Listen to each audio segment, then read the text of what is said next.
Is School of Dragons playable? Well, if you happen to be a spoiled brat with infinite amount of parent money, or a not-so-poor college student with enough worthless cash to spend on a worthless game, then yes it is. But if you're practically the entirety of the human race, no, it's not.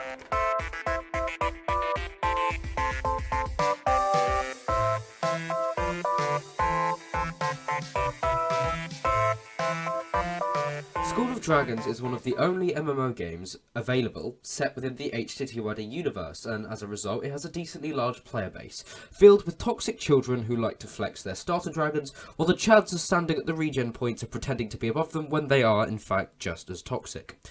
And then there's the people who friend request anyone with a dragon above starter class. Oh, you have a Whispering Death? Love me. Oh, you remember with pay-to-win dragons? I'm going to friend you even though I get nothing out of it. Oh, you've put hours into this game and are actually good? Get back in here and love me! Ah! In fact, School of Dragons is so pay-to-win that even if you're good enough through the only means necessary, endless hours of grinding, then you're a pay-to-win who everyone who doesn't understand the art of overly dedicated gaming. But is School of Dragons actually playable?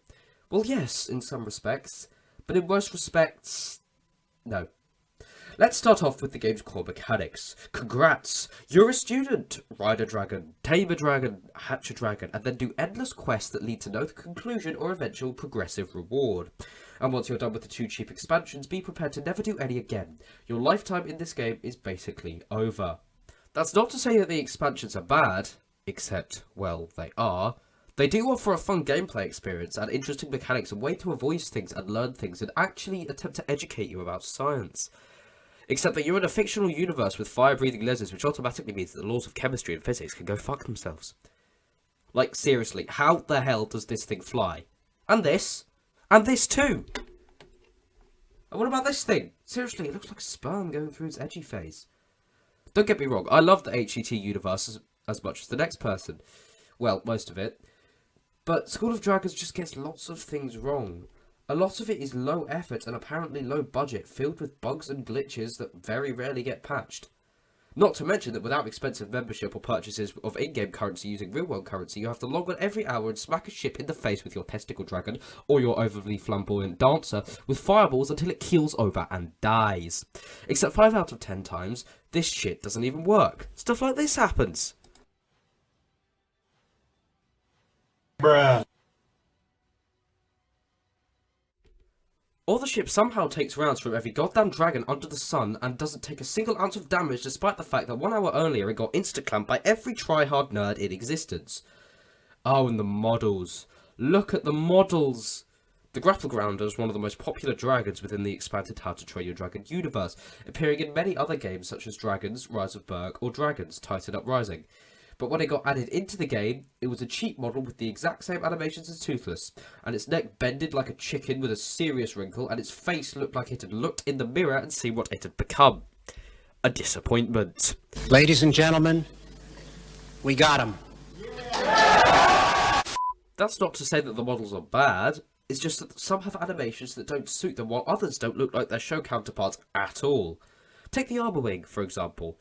A fearsome beast with metal plastered all over its body, silhouette undecided with sword handles and shields sticking out all over its frame. What does it look like in this game? A reskinned, remodeled Deadly Nana with a blurry mushy texture of silver and brown. And the Bone Napper too! They got my boy! Once a mighty heavyweight dragon that held raw power, now spindly, lightweight, head-swinging teenager who apparently feels the need to preen his armour. And Toothless basically looks like a meme 24/7. I mean, can you see the difference? Some of them even have more unrealistic animations, like the monstrous nightmare, a mighty flaming beast which crawled and moved with deadly efficiency, taking down all who opposed it. But in this game it's a dragon with wings made of cardboard. I enjoyed playing SOD while there was still stuff to do, but if I'm honest, now there's nothing for me to do but fly around doing literally nothing while waiting for the next battle event to roll round. And half the time, the battle event's a disappointment. Just like your mother. They don't add stuff nearly enough for it to be a game worth sticking to, and whenever they do, it's just some new skins, or new bundles, or something to bring back new players with a promise of reward that is ultimately pointless. So much of the game is locked behind pay-to-win or hours of senseless grinding, and it's not even enormously worth it. Or at least hours of senseless grinding isn't. And neither is pay to win, for that matter. Pay to win is never worth it. School of Dragons was once a game with great potential, but its graphics are forever locked in 2013, as is its gameplay. So while it might be playable, at least for a little while, in the long run, oh god, I messed up my voice thing again. In the long run, School of Dragons isn't a game worth sticking with. Unless you're me! My goal is to get every single dragon in School of Dragons, and I need your help. Subscribe today to... Sorry.